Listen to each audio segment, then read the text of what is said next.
This is the African history class, and my name Black Rasta. Now, our elders say that until the lion learns to tell his own story, the tail of the hunt would always glorify the hunter. That is why it is very important to tell our own story, the lion story. This is the lion story. And today we are taking you all the way from the shores of this nation, today called Ghana, from Ejumako, all the way through the West Indies to England and beyond.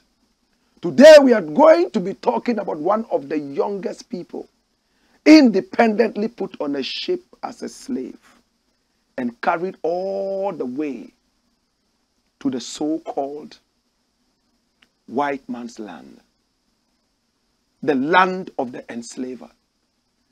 This is a very sad story, but it is a story that needs to be told. At the end of the day, there is something we can learn from that. This is the African history class. And my name, Black Rasta.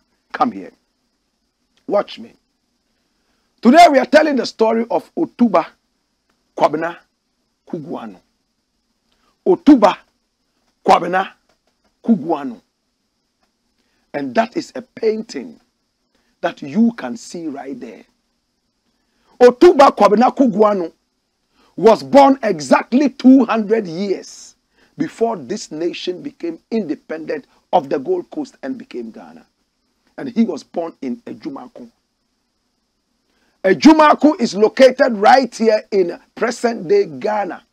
It's a sparse community, and it is a place that is so close to Accra on your way to the central region, onward to the western region.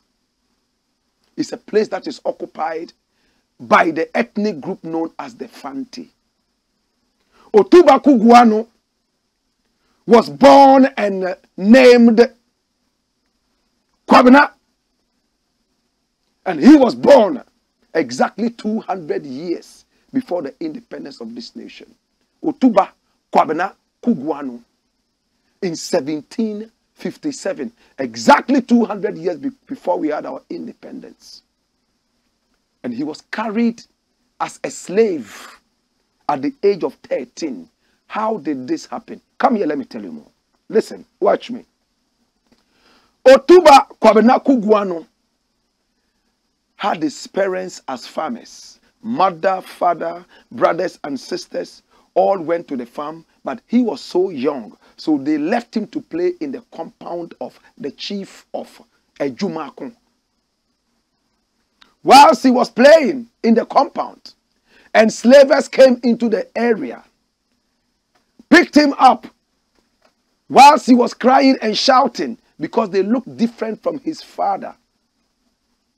They carried him up, started to speak to him in a strange language, covered his mouth, bundled him up, and threw him onto a moving vehicle, straight onto the coast, and carried on the high seas and taken away. Ottobah Quabna Cugoano.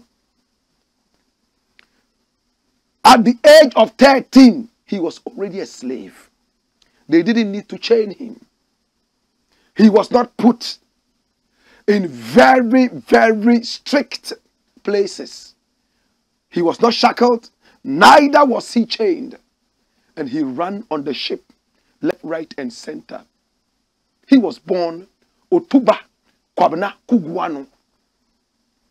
And he was born in Ejumako, right here in the Gold Coast, as you can see.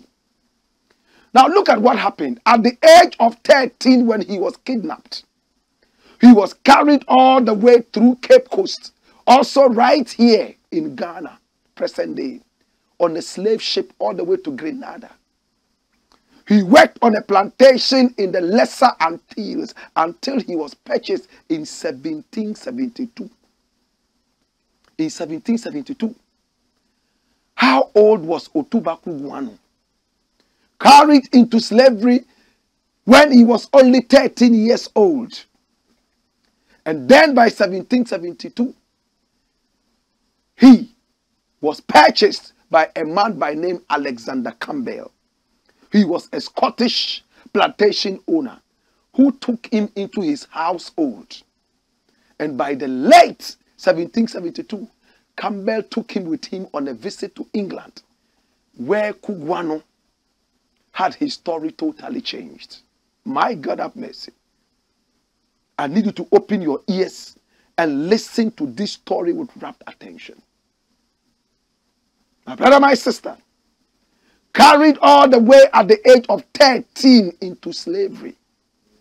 By the age of 15 in 1772, he was sold to a man by name Alexander Campbell.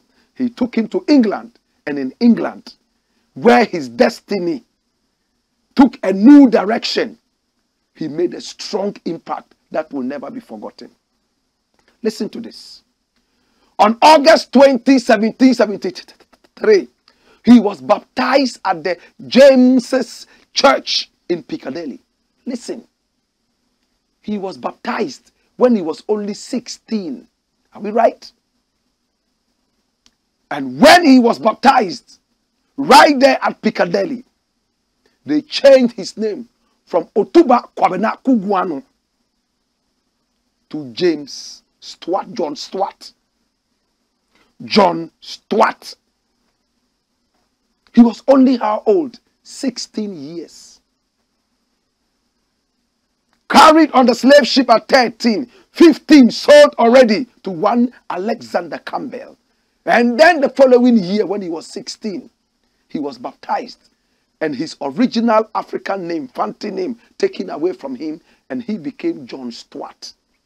Interestingly, he never represented that name John Stuart.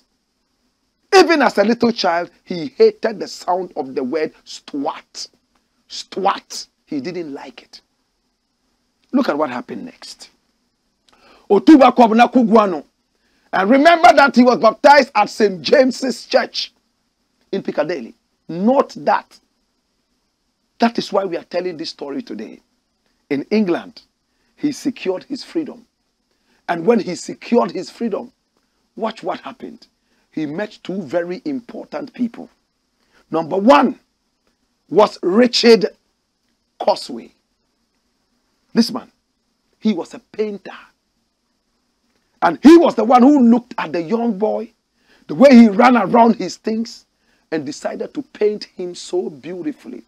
So the painting we see of Ottobah Quabna right now is the most authentic representation of the little boy. This photo was painted by the man whose photo you saw earlier, Richard Causeway. There was also Maria Causeway. She was also a painter from Italy. In fact, the two of them spent time together discussing slavery and discussing black people. Look at the painting. That is Richard and Maria Causeway alongside our very good brethren and grandfather, great-grandfather, Ottobah Quabna Cugoano. They discussed so many different things. He taught himself to read and to write. He even learned how to paint. He went deep into the study of Africa and slavery. It was then that he realized that, oh yes, he would have to stop this heinous crime. But these were his first two converts, Richard and Maria Causeway. He converted them into the fight against slavery. In fact, they founded a group known as the Sons of Africa. The Sons of Africa included another slave who had bought his own freedom by name Ottobah Quabna. Ottobah Quabna, whose photo you see here, was an Igbo Nigerian who was also very studious, taught himself to read and write, so smart, he wrote with fluidity. He and our hero for today, Ottobah Cugoano, came together and started tormenting the British Parliament. Come here. Watch this. They tormented the British Parliament, tormented politicians, telling politicians that it was a crime to sell people, pick up free people from Africa and bring them into another land, force them to labor for them, and then sell them just like charters and cheap commodity. In fact, he wrote a book. Ottobah Cugoano wrote a book. My brother, my sister, what was the title of the book? What was the book all about? That is the book. Come here, let's look at it. Hey! Thoughts and sentiments. The evil, and the wicked traffic of the slavery and commerce of the human species. Long title. But he wrote this. And when he wrote it, he circulated it all over for people to see. He fought against slavery using the pen. The Sons of Africa came together and they were able to go to court. Listen to this. Go to court and fight for the freedom of so many different Africans who had been enslaved. They became the champions of anti-slavery. He and Ottobah Quabna. My brother, my sister, unfortunately, our hero never returned to Ejumaku. He never saw his father. He never saw his mother again. Not his sisters, not his brothers. And he died so young. At the age of 34, he was already dead. But what he achieved during his lifetime was more than somebody who had lived 100 years. He shook the foundations of the British courts. He shook the foundations of slavery. Ottobah Quabna Cugoano. Ottobah Quabna Cugoano, little as he was, powerful and strong, he shook the very foundations of slavery with his writings and going straight up into the British Parliament, getting people like Granville Sharp and the rest of them to come together and fight against slavery. Ottobah Cugoano from Ejumaku.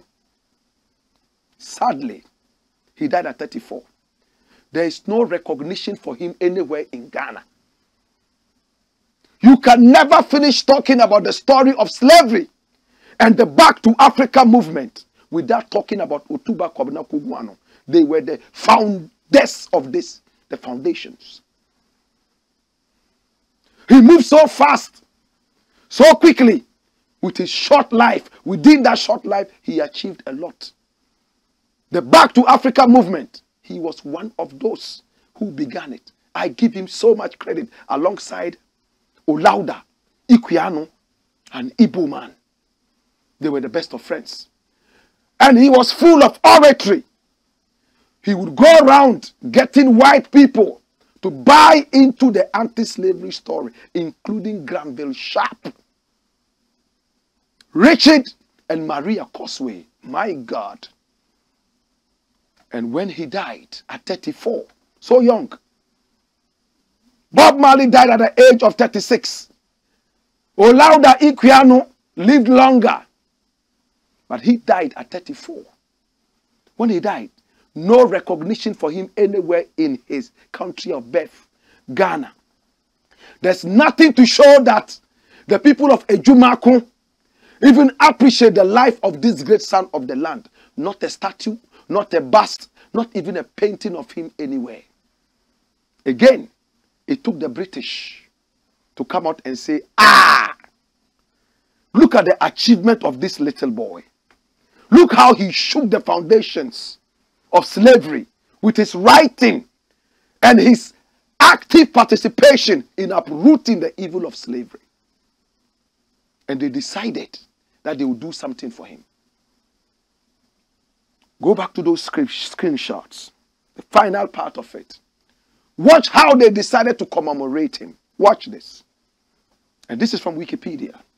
It says, in November 2020, since he died at the age of 34, in November 2020, listen, not Ghana, not Fanti, nobody in Africa, but what? The English Heritage Blue Flag honoring Cugoano was unveiled on Schomberg House in Pall Mall in London, where he had lived and worked with the causeways from 1784 to 1791. You saw the causeways, right? The causeways. Plus Ottobah Quabna. And look at the blue flag. Beautiful blue flag. Watch it. They put it on the building. Bam! No causeways there. But the house that did not even belong to him, right now, his name is emboldened there. English heritage. Can you see that? English heritage. Not Ghanaian heritage, not African heritage, but English heritage. Because you Ghanaians, you Africans do not even see the importance of this great boy. Ottobah Quabna. He was born circa 1757. An author, a writer, an anti-slavery campaigner. Lived and worked in Schomberg House between 1784 and 1791. My brother, bring back that screenshot. They decided to honor him with this. What next? On August 20, 2023, just last month, St. James's Church, where he was baptized. Remember, I asked you to take note of this in Piccadilly. Dedicated a new plaque to honor the 250th anniversary of Cugoano's baptism there in 1773. The only recorded date in his life. Oh, Jesus, have mercy. His birth date was not registered properly. His death date was not even registered properly. The only record of his life properly, not even the numerous times he went to the British House of Commons and so on and so forth. But his baptism was recorded. My brother, my sister, St. James's additionally commissioned Trinidad-based Che Lovelace. Who is Che Lovelace? He's a Trinidad-based artist. That's him. Look at him. They commissioned him to do what? They commissioned him to do what? To document the life, watch it, of Ottobah Quabna. To create a new artwork in commemoration of Cugoano's baptismal anniversary. To be installed in the church entrance on the 20th of September 2023. What is today's date? 20th September. That's why we have to break through everything and commemorate this one in Ghana as well. The president of Ghana doesn't know about this person. How many people know about Ottobah Quabna? Maybe the first time some people even heard about Ottobah Quabna was through the African history class when we started mentioning this. But watch what happened. Bring back the screenshot. So today, the first permanent artwork, listen, permanent artwork, commissioned by St. James's Church, as well as the first anywhere in the world to commemorate Quabna. It's a shame. The whole world. This is the first time Ottobah Quabna is being commemorated.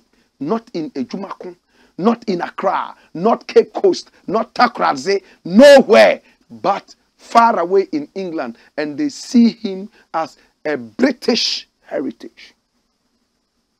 These are the people, reverend and pastor, coming together, This is the church where he was baptized.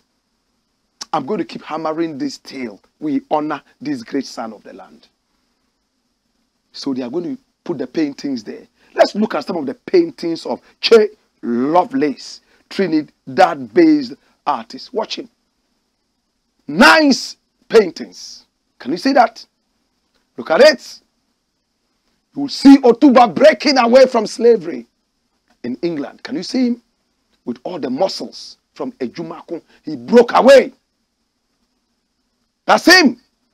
Breaking away and trying to do things for himself. Look at his black face.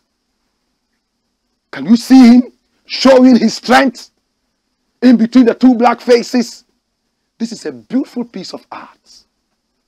Ottobah Quabna. Can you see the African people there? It's representing Ejumakun. Can you see the African women? Can you see him at the back?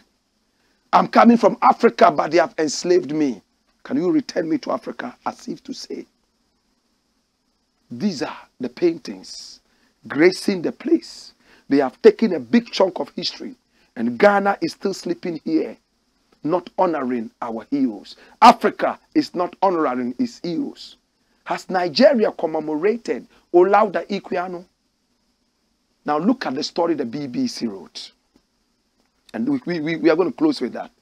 Quabna Cugoano, London church honest, Ghanaian-born freed slave and abolitionist. Can you see that? Look at the pictures. Run it by you. Artist Che Lovelace was on his way to the coast on the Caribbean island of Trinidad to collect mud to use in carnival celebrations when he received a message that a church in the UK wanted him to create an artwork to commemorate the life of an African man he never heard of. I've been talking about Ottobah Quabna for the past 10 years right here in Accra. When I talk about him, people think I'm crazy. Who is this person at all? Ottobah Quabna Cugoano was a respected abolitionist in the 18th century Britain. But despite his significant role in the abolition of the slave trade and slavery, his story is not that well known. Cugoano was born in the Gold Coast, today's Ghana. He was enslaved when he was only 13, captured with about 20 others as they were playing in a field. We have told you all the story. The lion story. His destination was the sugar plantations of the Caribbean island of Grenada. On board the ship taking him across the Atlantic Ocean, there was, as Cugoano rise, nothing to be heard but the rattling of chains, smacking of whips, and the groans and cries of our fellow men. He wrote that. Forced to work on a sugar plantation, after 2 years of dreadful captivity, at the age of 15, he was carrying load and working on the sugar plantations, without any hope of deliverance. Beholding the most dreadful scenes of misery and cruelty, he was brought to Britain and managed to gain his freedom in 1772. Hallelujah. Ottobah Quabna Cugoano. The descriptions come from Cugoano's own published book, in which he argues against slavery, drawing on his Christian faith and his own experiences of the trade. My God. He was one of the Sons of Africa, a group of black Britons who wrote letters to the British newspaper editors and members of parliament to change and campaign against the slave trade and slavery. The English Heritage site says, it is not known how Cugoano gained his freedom, but it may be significant that in the same year he came to England, the Lord Chief Justice Lord Mansfield ruled that an attempt to send a formerly enslaved person back into slavery was unlawful. Hallelujah. On the 20th of August 1773, 250 years ago, at the age of 16, Cugoano was baptized John Stuart in St. James's Church, Piccadilly, in the center of London, but he published his book 13 years later. 13 years later, at the age of 29. Later, under his original African name, Kaya Jeme. He threw away the John Stout. When he wrote his book, he wrote, my name is Ottobah Quabna Cugoano. Lovelace's artwork in honor of Cugoano is being installed in the church entrance on Wednesday. That is today, the 20th of September. Today we decided to leave everything and celebrate our own. His work was the most nourishing, exciting, and appropriate for the space, says the Reverend Lucy Winkett, the rector of St. James's Church. You saw her photograph earlier. Lovelace is an oil painter and uses rich colors and bold shapes which joyfully and playfully depicts and are inspired by the people and landscapes of his native Trinidad. Not a Ghanaian painter, not a Nigerian painter, it's a Trinidadian painter. We honor you. It's our own people who were sent there. So the story of slavery comes into this perfectly. He tells the BBC he was surprised not to know about Cugoano because he thought he was well informed about the abolition movement. We don't tell our story. I feel fortunate to be part of shining a light on who Cugoano was, and it makes me wonder about other hidden people and their stories. He says the work consists of 4 paintings called River, Passage, Spirit, and Vision of the Bears. Each painting is divided into 4 panels, something that the artist does in all his works. My brother, my sister, this is the story of Ottobah Cugoano. The idea for River came on the same day that the artist received the news of the commission when he was collecting mud that is used in the rituals of Juve, the opening day of Trinidad Carnival. He was helped by men from Matura, the village in East Trinidad where he grew up. This is the story of Ottobah Quabna Cugoano. He's been celebrated in England today by a church. What is Ghana doing?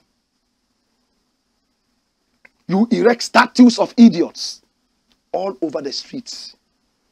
The statues of people who stood firm to be able to turn our story around. We relegate to the background. Today we come over to you and we say, Ottobah Quabna Cugoano, come here. Ottobah Quabna Cugoano uni nyamenko. Papa Damri Fadue. He died at the age of 34. May his body, mind, and soul rest in perfect peace. If we were burying him today in Africa, in Ghana, amongst the Akans, we say, Uni Yaminko! Uni Yaminko wate! Uni Yaminko! Oh! Papa, Uni Yaminko! Na why be? Uni Yaminko! Papa! Oh, Papa! Dem rifa due wate. Dem rifa due. Due ni amane hono. Uni Yaminko! Uni Yaminko! And in the burden of knowledge, I ask you, now that you know the story of Ottobah Cugoano, what would you do? Now that you know, what would you do? Biane ni ole, mini obafe, yezunda kagane, meza kayine, ye ampa bango, bokaya na, fifi ayenya, no kaina wo, bana ehun, ebe eden, lele anjima singa abe kunne, lele anjima singa aberi. Come here. It's been the African history class. And today, I'm happy that we spent time to celebrate one of our own. Ottobah Quabna Cugoano. Demrifa Due. Due ne amane hono. It's been the Black Pot. The African history class from the Black Pot. And I say, till we meet again, my name, Black Rasta. Demrifa Due. Due ne amane hono.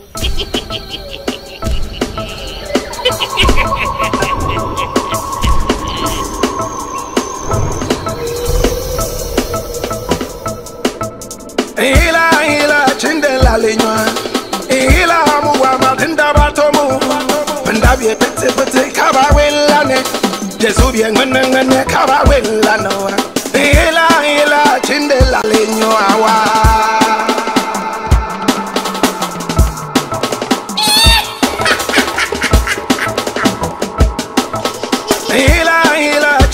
la leña. Ila muwa matinda batomu. Ndabi pete pete kaba welane. Jesu bien mene kaba welano. Ila chinde la leña.